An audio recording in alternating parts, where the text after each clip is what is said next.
Hello friends, welcome to my YouTube channel, and today we are going to start a new topic in the chapter atoms, that is the Bohr's model of hydrogen atom. In the previous video of these atoms, we have seen about the early model of the atoms and the alpha ray scattering experiment and Rutherford atomic model. Now today we are going to study about the Bohr's model of hydrogen atom. So let's start the video. So Bose have given its atomic model or structure of a model in terms of its three postulates, that is known as Bose postulates of the atom. Now, so basically Bohr combined classical and early quantum concepts and gave his theory in the form of three postulates, in the form of three postulates. So we will see these postulates one by one. So the Bohr's first postulate is, Bohr's first postulate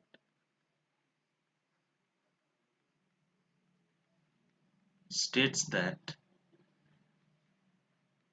states that an electron can revolve an electron can revolve in certain stable orbits in certain stable orbits without the emission of without the emission of radiant radiant energy. The energy of these orbits, the energy of these orbits are are fixed and are called and are called stationary states of the atom. Stationary states of the atom. So this is the Bohr's first postulate. According to Bohr's first postulate, an electron can revolve in certain stable orbits.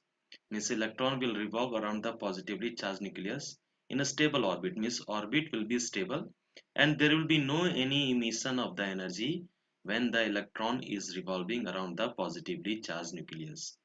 Means there will be no any emission of radiant energy, and the energy of these orbits in which the electron are revolving, their energy are fixed, and these are known as stationary states of the atom. This is your Bohr's first postulate.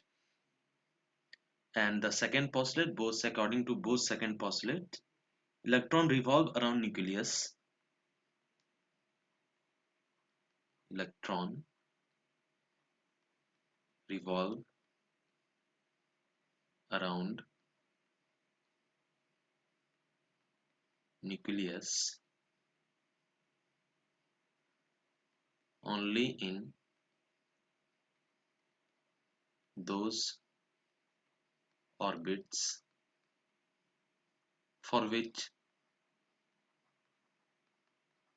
the angular momentum the angular momentum is some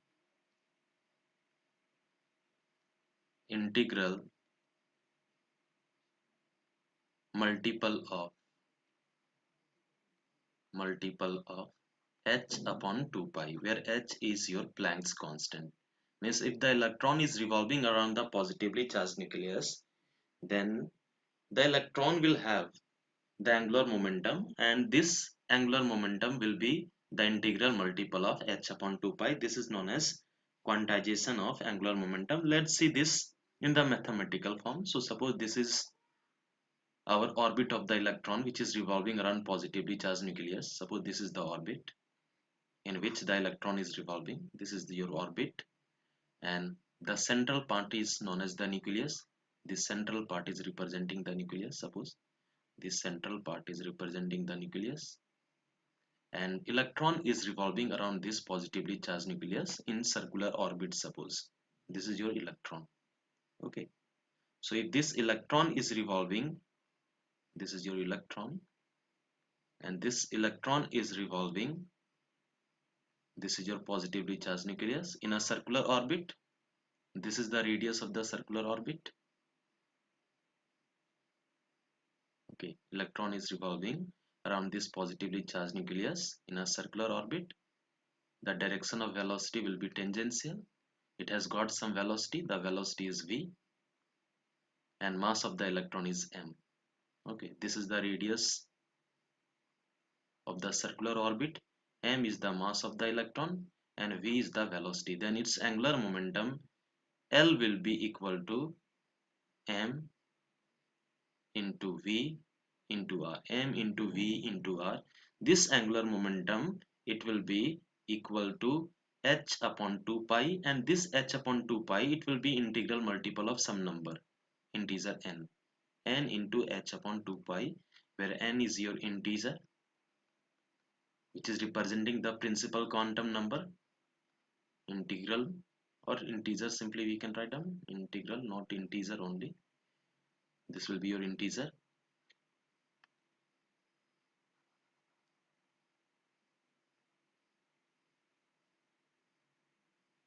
Integer, it will be your integer. Integer, and its value will be equal to 1, 2, 3, like this. And h is Planck's constant. 2 pi is a number constant. Planck's constant. M is here mass of electron.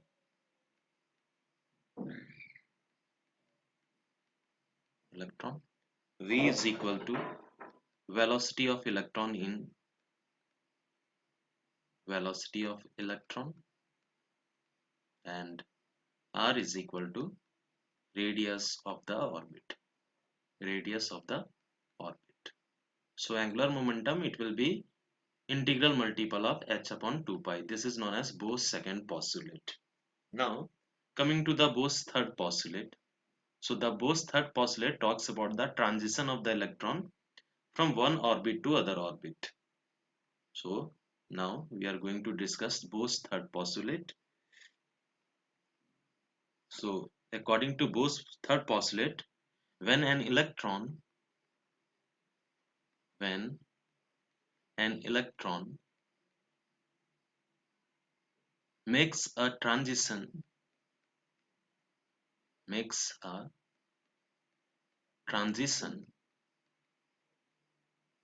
from higher energy level from higher energy level to lower energy level to lower energy level, it emits energy. It emits energy in the form of radiations. In the form of radiations, and energy of these radiations, basically it will be your photon, and this energy will be equal to, which is equal to the energy difference to the energy difference of the two levels of the two levels. Okay, so let us see this postulate in mathematical form. Suppose this is your circular orbit. I'm taking two orbits here.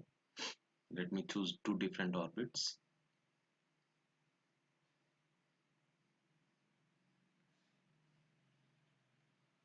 It's not, just wait for a minute. It's not, I'm not able to draw this properly.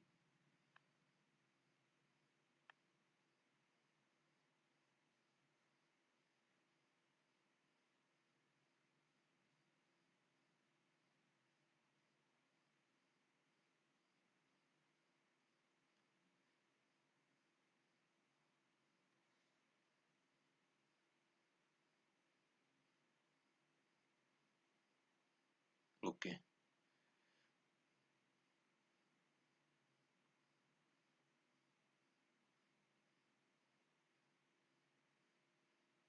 so this is your orbits. This is your positively charged nucleus, and these two are the orbits, okay, in which the electron is revolving.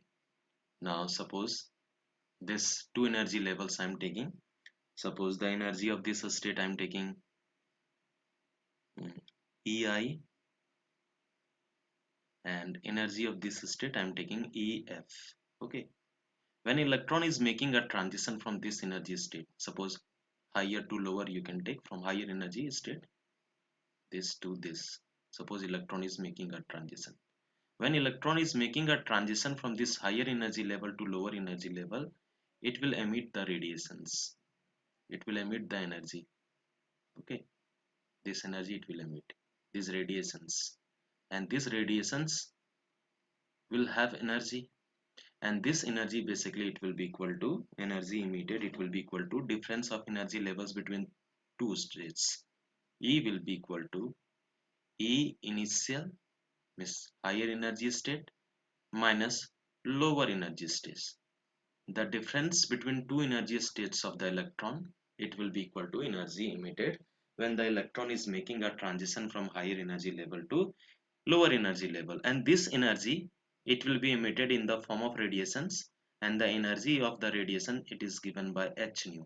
So h nu it will be equal to E initial minus E final, where h is a constant.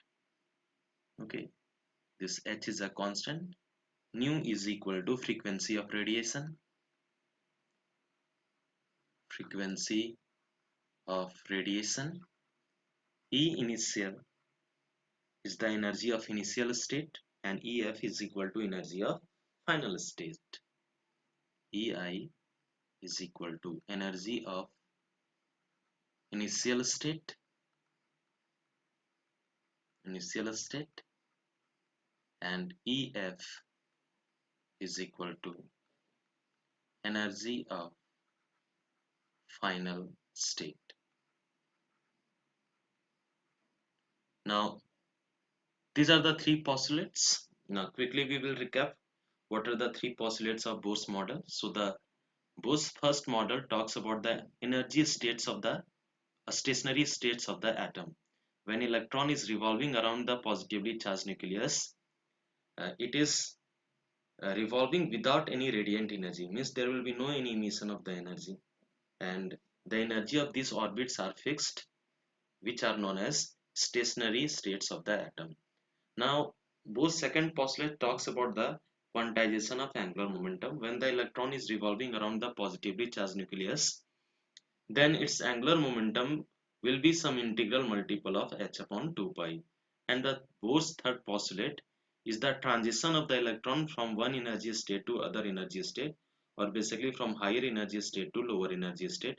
When the electron is jumping from higher energy level to lower energy level, means when it is making the transition, it will emit the energy in the form of radiations, and the energy of these radiations will be equal to the difference of energy level of two states. So these are the three postulates of the Bohr's model.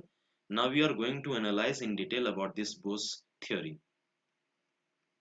So now we will see the mathematical part of this Bohr's theory. So the next topic is explanation of Bohr's theory.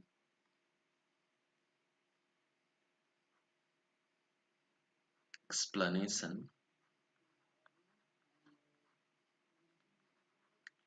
of Bohr's theory. So we are going to calculate each and everything when the electron is revolving around the positively charged nucleus by taking into consideration about the Bohr's postulates. So let me take first, this is your circular orbit. Let me choose the circular orbit. This is our circular orbit. Okay, and here we have positively charged nucleus. This central part is known as positively charged nucleus. An electron is revolving around this positively charged nucleus. Let me take one by one.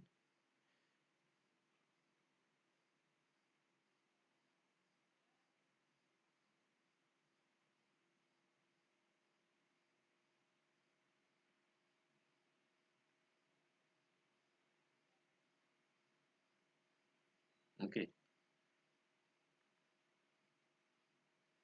so this is R is the radius of the circular orbit, positively charged nucleus, and here one electron is revolving around this positively charged nucleus.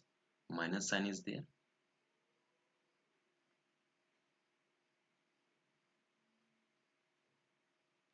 And this is the velocity v, and mass of the electron I'm taking m. Now, so let me choose Rn. I'm taking Rn, and this is your Vn. Now I'm taking uh, the orbit, nth orbit. I'm taking radius of the orbit of the electron. So let me choose one by one. Let Rn is equal to radius of the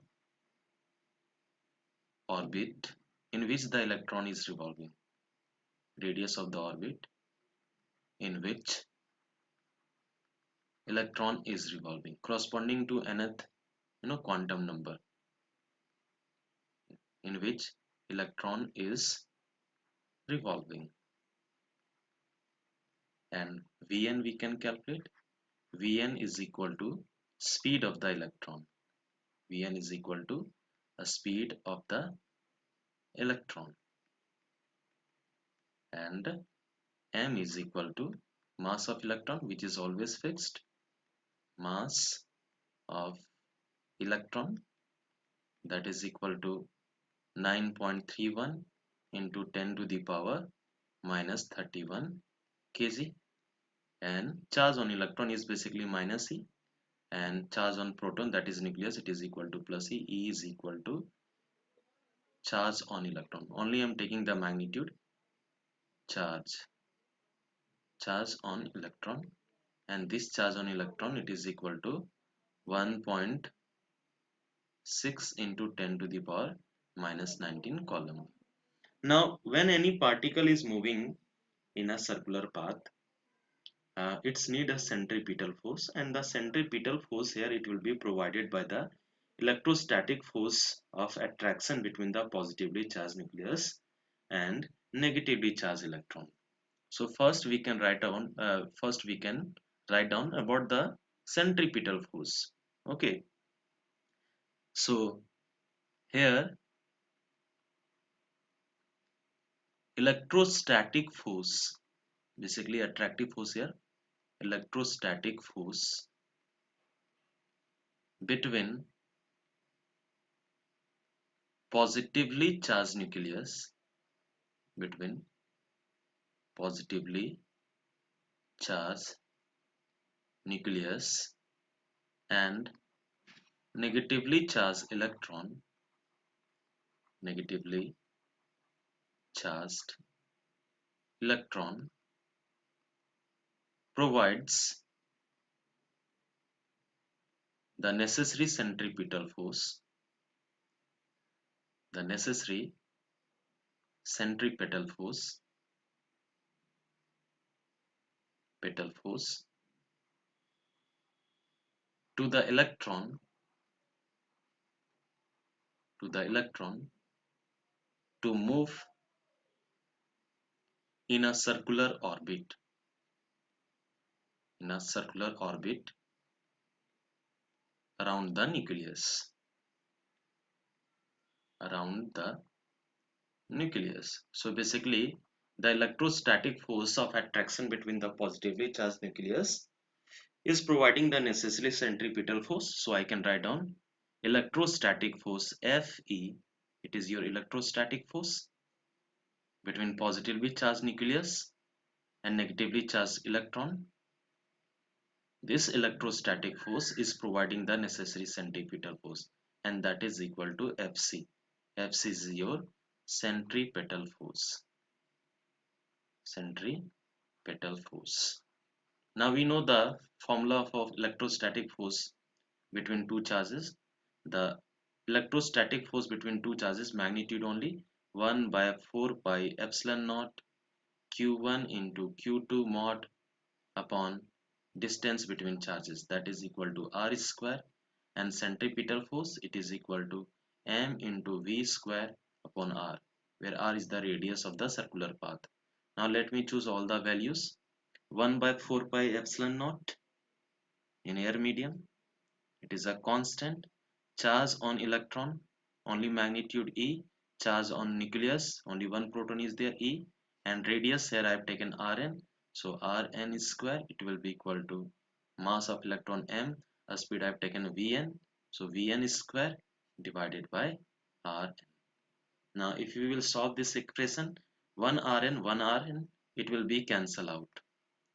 Left hand side and right hand side, 1 Rn, it will be cancel out. Rn will be cancel out from Rn. And from here we can establish a relationship here. The formula will be equal to 1 by 4 pi epsilon naught.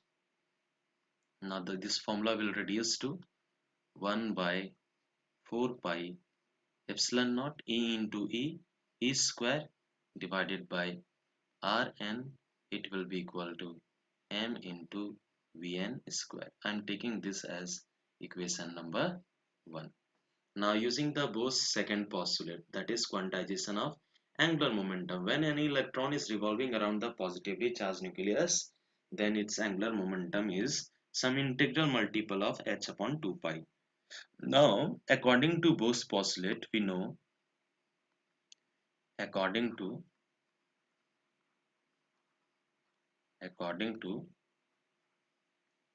Bohr's second postulate, angular momentum L is quantized. Angular momentum, which is denoted by the symbol L, angular momentum L is quantized. Means angular momentum is an integral multiple of h upon 2 pi. So basically the angular momentum of the electron corresponding to nth quantum number Ln, it will be equal to h upon 2 pi, and it will be some integral multiple, and n will be integer. N will be equal to 1, 2, 3, like this. Integers will be there. Now the angular momentum of the electron here we can calculate. It will be equal to a mass of electron is m, linear momentum is m into Vn, and its perpendicular distance about point O, it is equal to Rn. So m into Vn into Rn, it will be equal to nh upon 2 pi. Okay, and this is your equation number 2. Now using equation 1 and 2, we can simplify this equation for the value of Vn and the value of Rn. Now if we will analyze this equation from equation 1 and equation 2, just let me solve these two equations that we have obtained now. So let me calculate the value of Rn. Then what will be the value of Rn from here? The value of Rn, it will be equal to n into h upon 2 pi into m into Vn.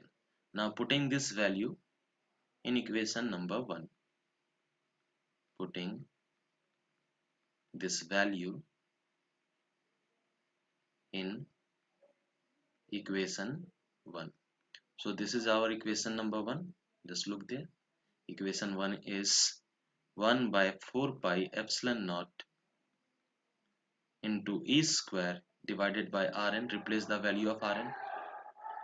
The value of Rn is NH upon 2 pi into m into Vn. It will be equal to m into Vn square. Just let me solve this equation. Just keep on solving this equation. Then it will become 1 by 4 pi epsilon naught into E square into 2 pi into m into Vn. It will come into numerator divided by n into h. It will be equal to m into Vn square. So m and m, it will be cancelled out from both sides. This m and this m, it will be cancelled out. 1 Vn, it will be cancelled out from this Vn, and now we can solve this equation.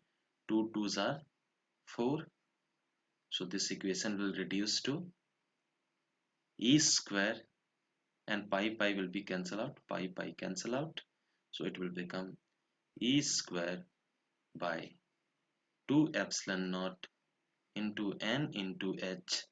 It is equal to Vn.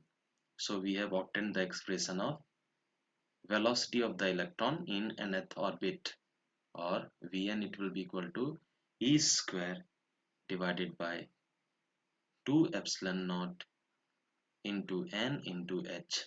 You can see E is a constant, 2 epsilon naught is a constant, h is a constant, n is your quantum number, integer 1 2 3. This n value can change. So from here we can say that the speed of the electron in nth orbit, it is inversely proportional to n. Okay, so this is the first formula that we have obtained, expression of speed of the electron corresponding to nth quantum number. Okay, this is the speed we have obtained. Now we are going to find out the value of radius. So now replacing the value of Vn in the expression of radius, look here, from here we can take this equation, we can take equation 3, or Rn we have already obtained, you can see it there. This equation, suppose I am writing equation 3. So just putting the value of Vn in equation 3, we can obtain the value of Rn. So now put the value of Rn, or put the value of Vn, putting the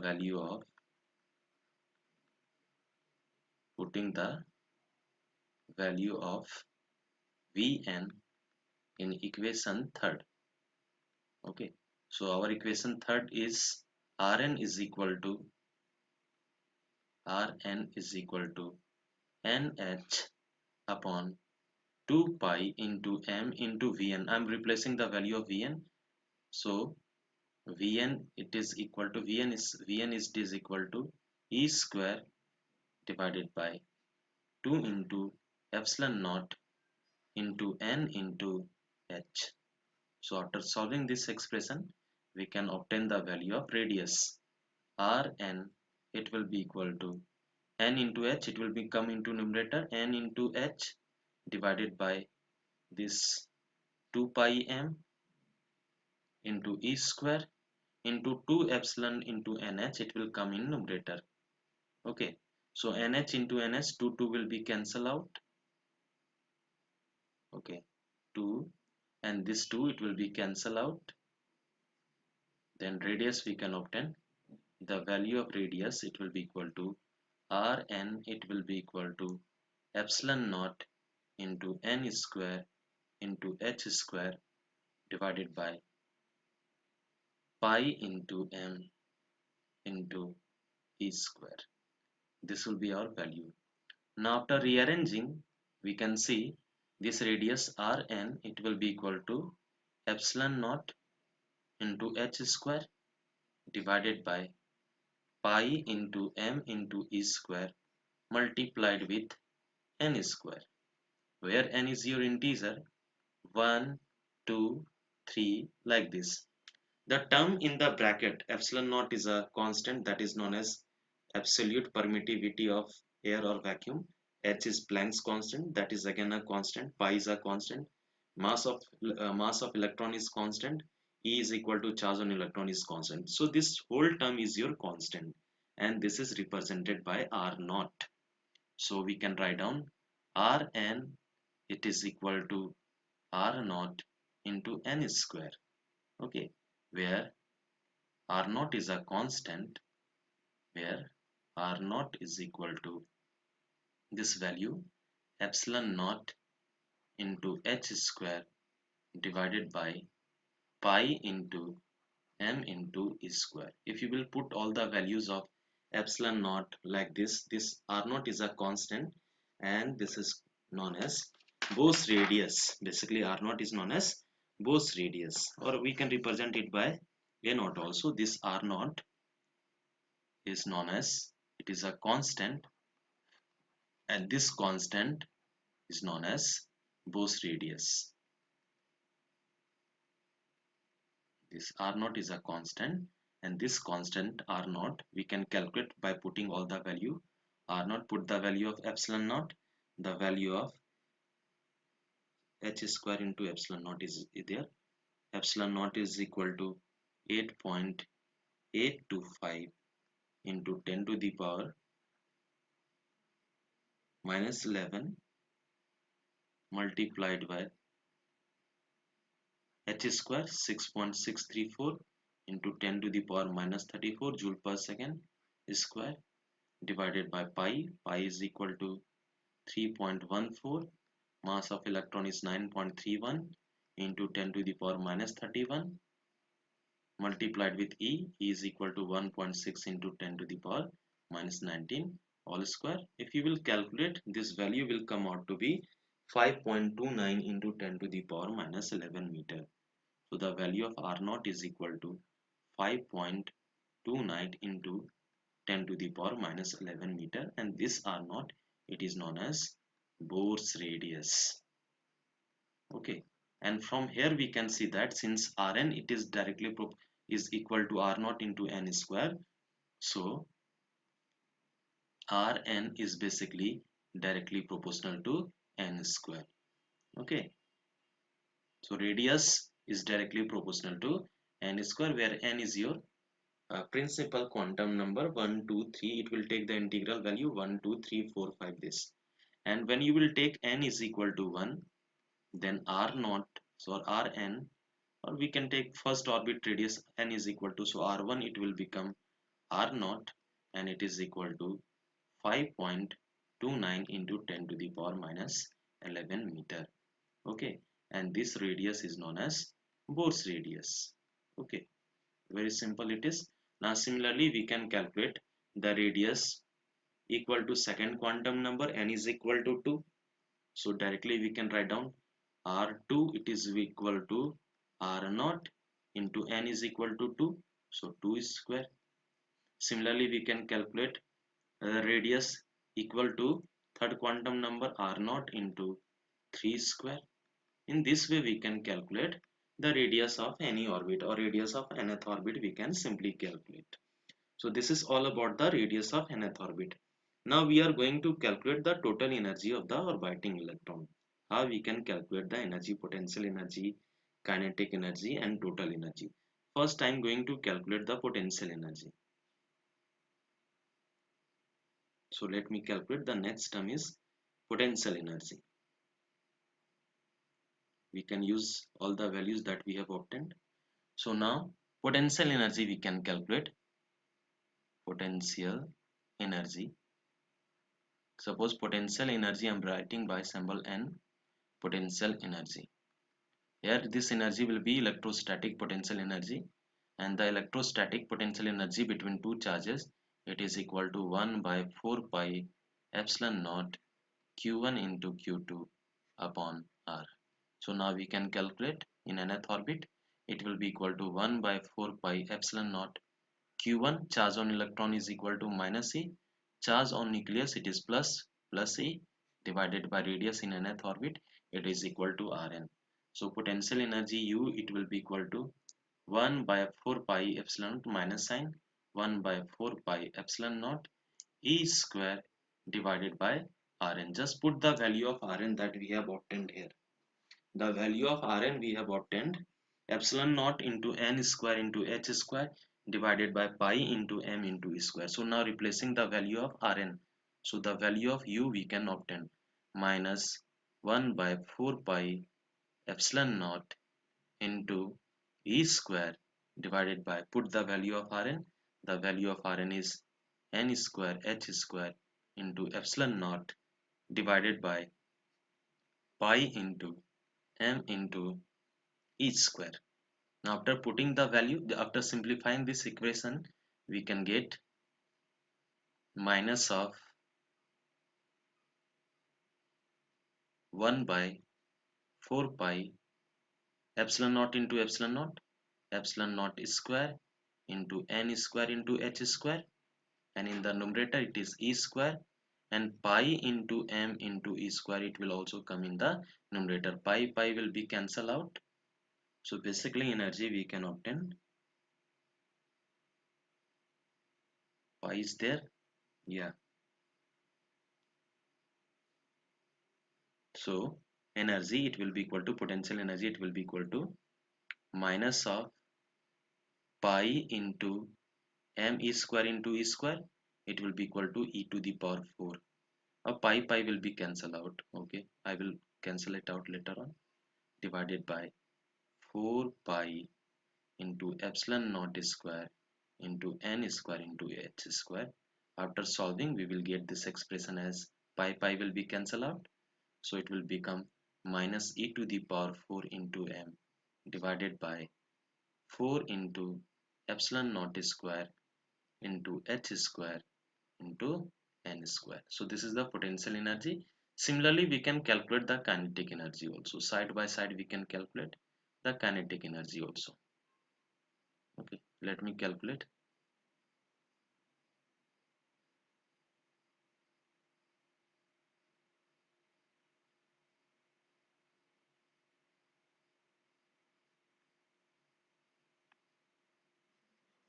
We can calculate the kinetic energy also.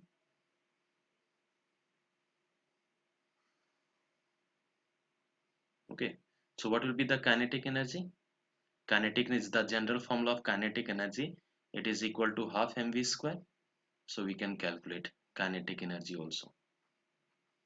Kinetic energy, Ke, it is equal to half m into v square. So kinetic energy Ke in nth orbit, it will be equal to half into m into Vn square, because speed we have taken Vn. Now replacing the value of Vn, we can easily obtain speed. We have obtained the speed of the electron in nth orbit. So now we can easily calculate what will be the kinetic energy. Kinetic energy Ke, it will be equal to half into m, replace the value of a speed in nth orbit, the speed we have obtained e square divided by 2 into epsilon naught into n into h, and it is whole square, so whole square. Just solve this expression, then kinetic energy we can obtain. Kinetic energy Ke, it will be equal to 1 by 2 m e square, it will become e to the power 4 divided by 2 square, it will become 4, and epsilon naught square n square h square. So this expression Ke will become e to the power 4 into m divided by 4 into 2, it will become 8 into epsilon naught square into h square into n square. So this is your kinetic energy. Once we have calculated the potential energy and kinetic energy, now we can calculate the total energy. So total energy in nth orbit, I am writing suppose U E n. Okay. So total energy we can easily calculate. The total energy of the orbiting electron, total energy, suppose I am writing En. So total energy, it is sum of potential energy potential energy of the electron, and kinetic energy. So now putting all these values, kinetic energy, potential energy, it is equal to minus of e to the power 4 into m divided by 4 into epsilon naught square h square into n square, plus kinetic energy, it is equal to e to the power 4 into m divided by 8 into epsilon naught square into h square into n square. After solving this expression, we can obtain the value of En. So the value of En here it will be obtained is, it will be equal to minus of e to the power 4 into m divided by 8 into epsilon naught square into h square into n square. This expression we will obtain. Now, when we will analyze all these three equations, just analyze all these three equations, equation 1, equation 2 and equation 3, or potential energy, kinetic energy, and this is your potential energy, kinetic energy just we have obtained, and this is your total energy. If you will analyze, then you will see that in, in potential energy and kinetic energy, in potential energy and kinetic energy, just look at the expression of potential energy, sorry, kinetic energy and total energy. There is a difference of only minus sign. So first point that we can analyze is the kinetic energy is nothing but it is the module of total energy. If you will take the modulus of total energy, it will be positive, that is e to the power 4 into m and 8 epsilon naught h square n square, that is the value of kinetic energy. Number 2, if you will take the ratio of potential energy and kinetic energy, magnitude only, potential energy modulus and kinetic energy, then potential energy is 2 times of kinetic energy. So this is the important relationship we have already obtained in the first lecture of this atom chapter, and again we have obtained this relationship. Okay, now we are going to just find out this value, energy En. So this energy En we have obtained, the energy En, it is equal to, this whole term is a constant, so I'm taking constant term out, minus of e to the power 4 into m divided by 8 into epsilon naught square into h square, this whole term is a constant, into 1 upon n square, where n is your integer, 1 2 3 4 like this.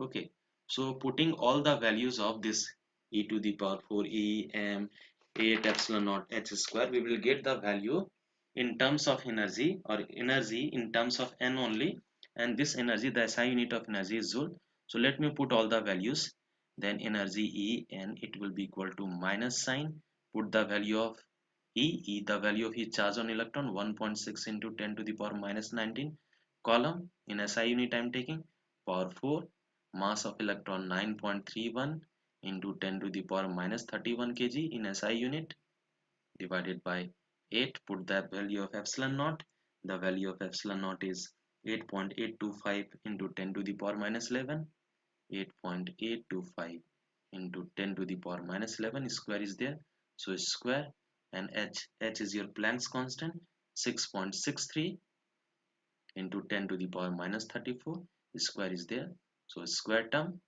and 1 upon n square. When we will simplify this expression, we will get En equals to minus of 2.18 into 10 to the power minus 18 divided by n square. Only n square will be in the denominator, and this energy it will be in joule. Okay, but we know in modern physics we take the unit of energy as electron volt. So in order to convert this energy into electron volt, just use the formula 1 electron volt is equal to 1.6 into 10 to the power minus 19 joule. So we can obtain this energy in terms of electron volt also. So minus 2.18 into 10 to the power minus 18 divided by n square divided with 1.6 into 10 to the power minus 19, it will be converted into electron volt, because we know 1 electron volt is equal to 1.6 into 10 to the power minus 19 joule. So 1 joule will be equal to 1 divided by 1.6 into 10 to the power minus 19 joule. So in order to convert the value obtained in joule into electron volt, just divide this term with 1.6 into 10 to the power minus 19. And again, after simplifying this expression, we will get the value of energy E, and it will be equal to minus 13.6 divided by n square, and this energy it will be in electron volt.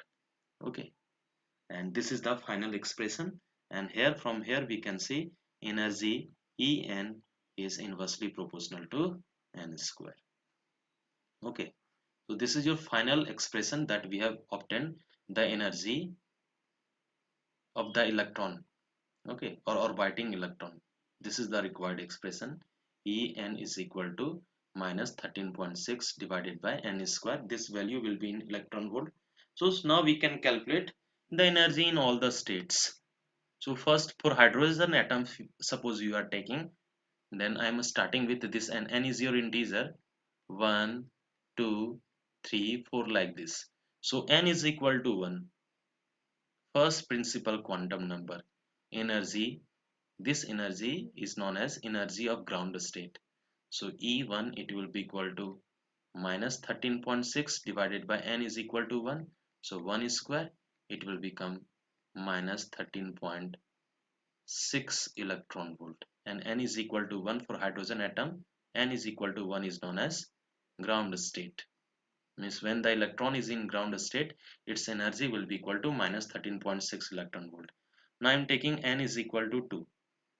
N is equal to 2, then its energy it will be equal to E2, suppose I am writing, then minus 13.6 divided by n is equal to 2, 2 square, this will become minus 13.6 divided by 4, it will be equal to how much? 4 3s are 12, 3.4 minus 3.4 electron volt.